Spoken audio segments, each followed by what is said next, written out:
hadir. Oke, kalau berbicara tentang Nika Ardila, aku berbicara tentang part 1 ya. Oke. Part 1 ini berbicara tentang kisah dari pastinya Nika Ardila ya. Tentu. Nah, bagaimana dia bisa meraih kesuksesannya sih sebenarnya. Jadi di awal karirnya Nika Ardila, jadi bagaimana dia berproses, bagaimana dia akhirnya berada di puncak kesuksesannya. Wow, oke, ini risetnya dalam berarti ya. Iya. Bener dong. Oke. Itu sinopsisnya. Sinopsis besar. Sinopsis besar. Oke. Sinopsis besar. Oke.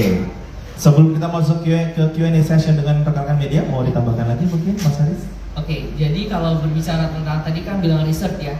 Jadi kalau bilang research emang kita tim gitu ya, terutama aku dan Mbak Baby dan Pak Dewan gitu, kita research dari tahun 2021. 2021. Iya. Oh. Jadi kalau aku tidak salah, kayaknya Agustus ya, Kang Alan ya, sama Kang Alan kita kerjasama ya, Aleta Pictures kerjasama di Agustus 2021.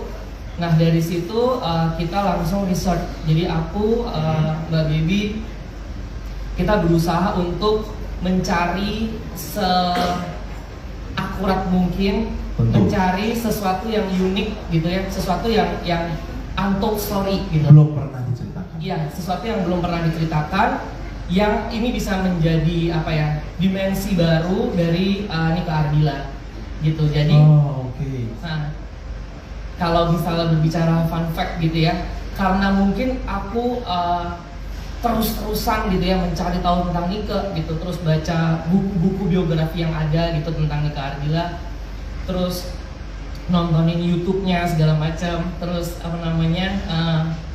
berusaha untuk ketemu sama semua keluarga, terus teman-teman dekat yang ada di situ. Mungkin kelelahan kalau aku bilangnya, kelelahan gitu, kebawa ke mimpi gitu loh. Aku iya. Tapi mungkin kalau aku menganggapnya ini kelelahan saja.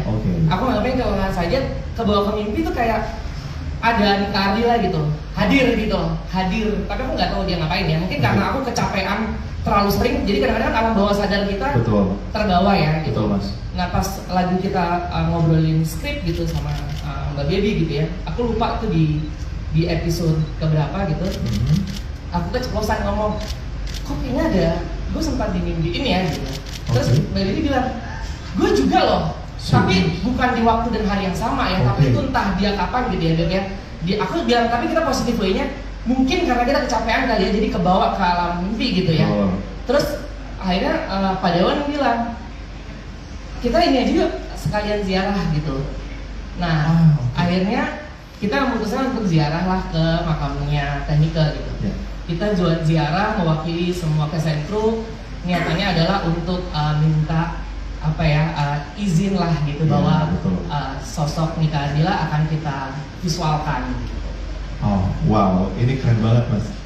Dedikasi penuh semuanya ya. Dedikasi penuh semuanya. Amin. Tepuk tangan dong. Terima kasih Mas Haris. Oke, boleh kita buka sesi Q&A. Udah pada maju semua nih pasti. Amalmu mundur dikit ya boleh ya. Oke. Baiklah media, boleh kita buka sesi Q&A-nya ya. Kesain Kru, boleh? Baiklah, silakan. Langsung aja saya persilakan kepada teman-teman media untuk memberikan pertanyaan yang akan dijawab oleh para pendukung dari sini. Silakan. Silakan Mas. Selamat siang teman-teman media. Selamat malam teman-teman. Malam Mas. Malam. Ada yang diperkenalkan tadi. Ada Bella. Diri Bella. Oh Bella. Ini Bella ini anaknya Kang Alan. Berarti sepupu ponakannya almarhum Nika Ardila. Bella, halo Bella, terima kasih sudah datang ke sini ya. Thank you Mas Dewan, terima kasih juga sudah diperkenalkan. Sebentar, satu lagi, ya. Tadinya Kang Deden ya, Kang Deden akan hadir mendampingi Kang Alan, cuman beliau dalam keadaan sakit. Jadi berhalangan hadir. Teman semua untuk kesembuhan Kang Deden. Amin. Terima kasih Mas Dewan. Baiklah, boleh kita mulai sesi Q&A-nya dari rekan-rekan media. Mungkin ada yang mau bertanya, silakan. Silakan, ada yang mau nanya katakan. Oke, kalau nggak ada yang mau nanya, saya mau nanya dulu nih. Oh, ada nggak? Aku nggak lihat Pak. Silakan Mbak, dari mana? Halo, selamat malam. Saya Wafa dari 20 Detik, Sama.com. Malam Mbak. Mungkin saya mau tanya ke para sponsor ya, atau sutradara soal ini kan tadi judulnya Untold Story dari Dika Ardila. Mungkin apakah boleh biar mungkin kita enak juga kebayangnya kayak gitu. Terus mungkin yang kedua untuk terutama untuk bintang utama kita Azlin, itu mungkin boleh diceritain kesan pertama ketika ditawari memainkan peran legend kita, itu seperti apa, tantangan itu seperti apa yang dirasakan dan dilakukan, adaptasinya seperti apa yang coba dicari tahu kepada keluarga gitu ya, supaya bisa membawakan ini dengan seklimaks itu gitu. Terus yang terakhir mungkin buat keluarga Kadiko juga, mungkin boleh diungkapkan perasaannya seperti apa sih gitu ketika film tentang itu dijadikan seperti ini, dan mungkin jadi mengingat orang-orang bahwa iya dulu kita punya penyanyi yang sangat melegenda disukai banyak orang, yaitu Dika Ardila. Itu aja, terima kasih. Terima kasih Mbak. Siapa maaf tadi? Ulfa. Mbak sebentar ya, aku coba ingat dulu tadi pertanyaan. Sebentar Mbak ya, biar coba saya ingat dulu. Oke, pertama ke Mas Haris, pertanyaan kedua ke Zoe, ke Baby, Mbak Baby, dan pertanyaan ketiga ke Kang Alan ya. Keluarga Kanu dari di almarhumah Dika Ardila. Silakan, dari mana dulu? Oke. Terima kasih Mbak Baby, silakan. Selamat. Oh iya Mbak, pertanyaan 3 loh Mbak, tiba-tiba Mbak ngilang Mbak, rasanya susah banget Mbak. Silakan Mbak Ulfa. Selamat malam Mbak Ulfa ya. Iya Mbak Ulfa. Jadi saya coba jawab. Seperti tadi Haris sempat menyampaikan bahwa kita tuh riset dari 2021 sampai 2022, lalu kemudian syuting di 2023. Kalau soal Untold Story-nya itu gimana ya? Kan selama lagi riset tuh banyak wawancara dari pihak keluarga, terus baca buku, terus wawancara saudara, teman-teman gitu kan. Jadi terus sempat lihat juga dari fanbase gitu. Jadi kayak mengcombine itu semua, dan aku merasa kayak pas wawancara riset teman-teman atau saudaranya tuh kayak ini nih belum tahu nih fanbase-nya gitu. Banyak banget ternyata yang masih simpang siur, yang masih belum tahu gitu kan. Nah itu yang kita masukin di skripnya series ini gitu. Jadi Kalau bertanya kan apa itu, nonton. Makanya that's why Untold Story. ya, tapi kalau nggak tahu jadi maaf ya. Benar, jangan diceritakan dulu semuanya Mbaknya. Oke, Mbak Ulfa, terpuaskan ya. Terima kasih. Silakan dari kita Zoe, tepuk tangan dong. Selamat malam semuanya. Pertama saya mau ucapin terima kasih sudah hadir. Mohon maaf suara saya lagi habis. Sesuai dengan Nggak apa-apa. Sesuai dengan episode yang mau ditonton. kita mau nonton ini ya. Ulfa, terima kasih banyak untuk pertanyaannya. Jadi saya ditawarin sama Kak Haris untuk Dika Ardila series ini sekitar tahun lalu ya. Ya. Saya baru aja selesai sinetron. Saya lagi liburan sama teman-teman, baru aja kita live party, tiba-tiba dapat telepon dari mama, dapat tawaran tersebut. Awalnya nggak mau ambil, nggak pakai pikir, nggak mau ambil, nggak mau. Ini sangat berat, sangat menantang, dan keluar dari comfort zone saya pastinya, nggak hanya untuk actingnya tapi untuk segalanya juga, karena ini biopik ya jatuhnya. Karena saya memerankan sosok yang pernah ada, jadi tapi akhirnya ya panjang lagi ceritanya, mungkin kapan-kapan saya bisa cerita. Akhirnya memutuskan untuk ambil, ketemu sama Kak Haris. Mungkin salah satu alasan kenapa aku cukup confident untuk mengambil project ini, karena cerita dari Kak Haris yang sayang banget aku nggak bisa spoiler di sini. Nggak bisa ya? Nggak bisa, karena itu spoiler episode kita, nggak bisa. Cuman itulah yang kenapa bikin aku goyah untuk mengambil project ini. Ini project cukup berat sepanjang karir saya yang masih sangat singkat ini. Menantang banget, banyak air mata pastinya, banyak, turun berat badan juga pastinya. Saya stres banget. Cuman aku dikasih kesempatan sama Karis kurang lebih setengah tahun untuk research semuanya, untuk mendalami, untuk menonton semua karya-karya almarhumah, dan juga sempat ngobrol dengan keluarga, dengan fans, dengan teman-teman. Ya, jadi kayaknya itu cukup ya sudah untuk jawabannya. Terima kasih banyak. Wow, terima kasih banyak Zoe. Jawabannya sangat lengkap ya, lengkap sekali loh. Oke, ini kayaknya langsung ke pertanyaan saya habis semua di sini sama Zoe. Baik, Kang Alan, silakan sebagai kakak kedua ya dari almarhumah Karina. Monggo Mbak. Tadi pertanyaannya adalah rasanya seperti apa? Silakan Kang. Oke, selamat malam semua. Terima kasih. Saya mewakili keluarga besar. Saya merasa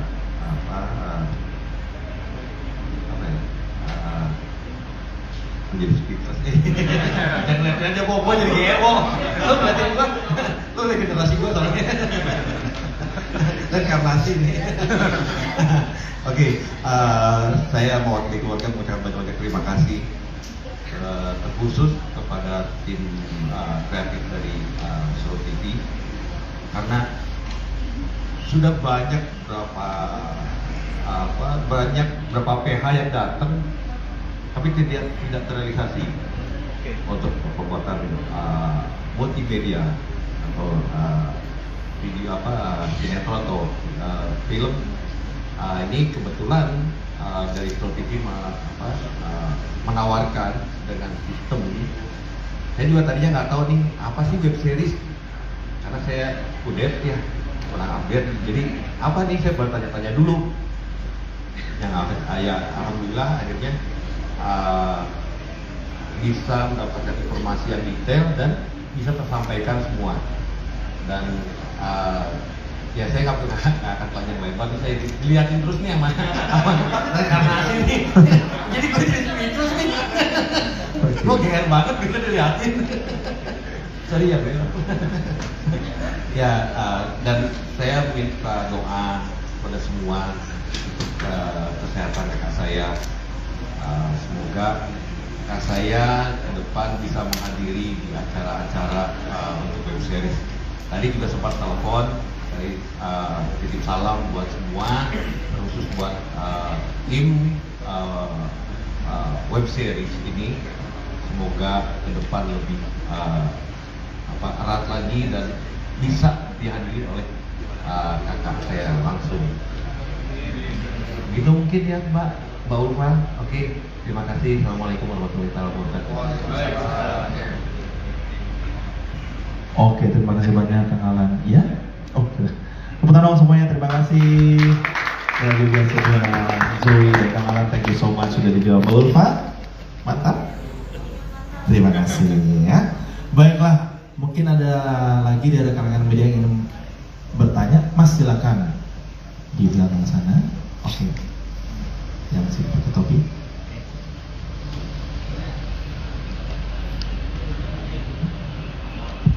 Cek, ya, saya Bayu dari Tribun.com.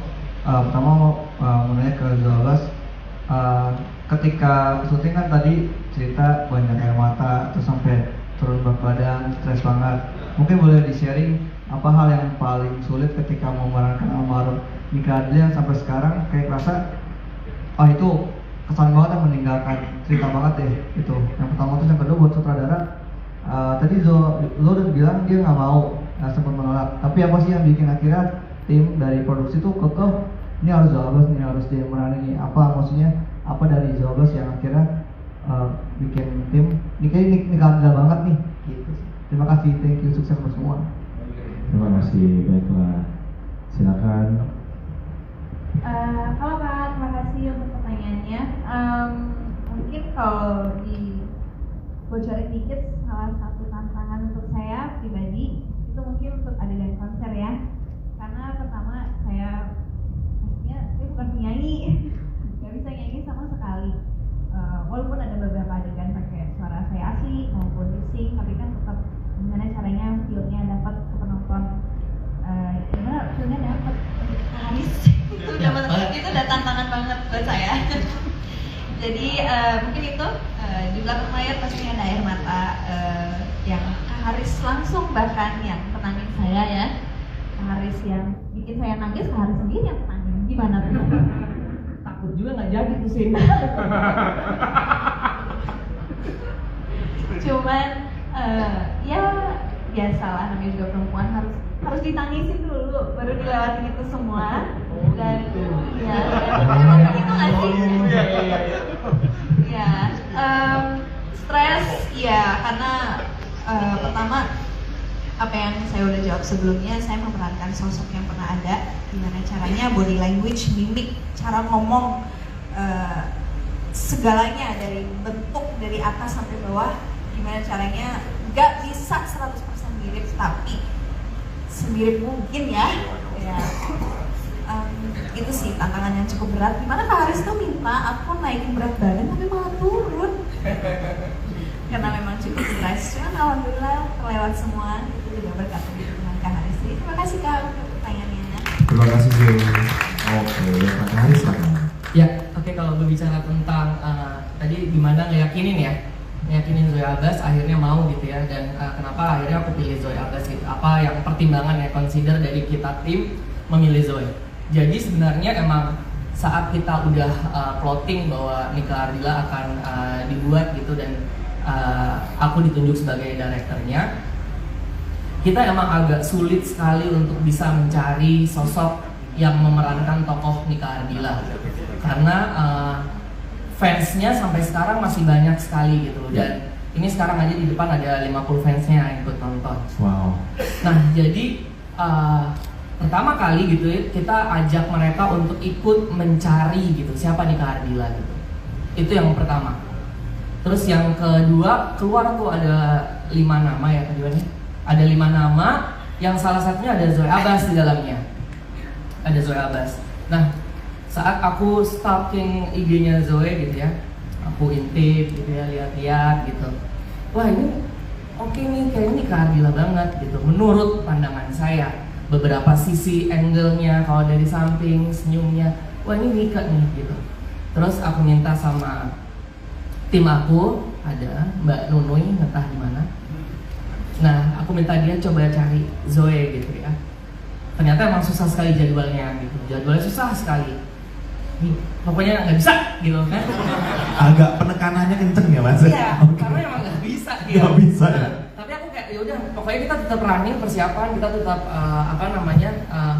berjuang gitu. Karena ada beberapa nama yang emang udah mundur, takut, nggak berani, tapi hati kecil aku tuh, aku maunya sih Zoe gitu.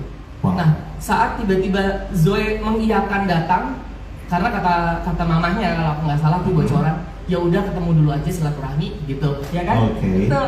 Karena Zoe udah kayak nggak mau, takut gitu. Oh. Nah, jadi saat pertama kali aku lihat Zoe Abbas di situ, aku tuh langsung ngerasa, wah ini Nika Ardila gue nih, gitu. Ini yang aku cari. Nah, saat aku ngobrol sama Zoe di situ, dia itu takut, nggak pede, nggak mau, malu, nggak berani. Justru itu poin besarnya dia. Akhirnya aku pilih. Aku bilang, karena dia nggak berani. Terus apa lagi? Karena dia malu, karena dia takut. Aku mau pilih dia. Karena buat aku pribadi, pemain yang takut, pemain yang nggak berani, pasti dia akan belajar banyak untuk bisa mewujudkan karakternya. Karena apa? Karena dia belajar. Jadi itu pilihan utama aku, karena dia tidak pede. Wow. Ketidakpedeannya dia yang membuat aku yakin bahwa dia mampu mewujudkan karakter Nika Ardila. Dan tetap datang. Datang, ngobrol, iya. 2 hari kemudian tidak. Oh, ya kan? Sempat ada tidak lagi. Oh, oke. Tarik ulur ya Mas? Tarik ulur. Tarik ulur, oke. Habis itu datang lagi, kita jebak langsung buat teaser. Sampai sempat mau kabur liburan ya, biar kan dipanggil lagi. Serius. Wow, perjuangan banget ya. Wah, sekarang beneran ternyata dengan perjuangannya Mas Haris ini akhirnya Zoe bisa jadi pemeran utama ya. Amin. Nika Ardila. Perjuangannya sangat gigih ya. Thank you so much, terjawab. Oke, terima kasih. Baiklah, di sini ada pertanyaan kuncian ya, pertanyaan. Terima kasih, Mas. Baiklah, ini pertanyaan ditujukan kepada produser. Mas Dewan, kenapa ingin mengangkat series tentang Nika Ardila? Kenapa? Ya? Sorry, Bro. Oh. Kenapa? Kenapa ingin mengangkat series tentang nikah dia? Oh, tentang nikah dia. Oke. Izin Pak, jawab. Monggo. Yang pertama adalah pasti Nike Ardila adalah seorang legenda. Betul. Beliau penyanyi, pemain film, model dan lain-lain. Itu tantangannya. Terus kita juga waktu itu sempat diskusi dengan Pak Sarjono dan juga dan teman-teman kreatif. Kita tahu nih bahwa beberapa PH seperti Kang bilang tadi Ya. itu nggak pernah jadi nih. Nanti kenapa nih gitu kan? Kenapa ya ada sedikit tantangan dari kami ya untuk coba untuk terus mencari tahu. Oke.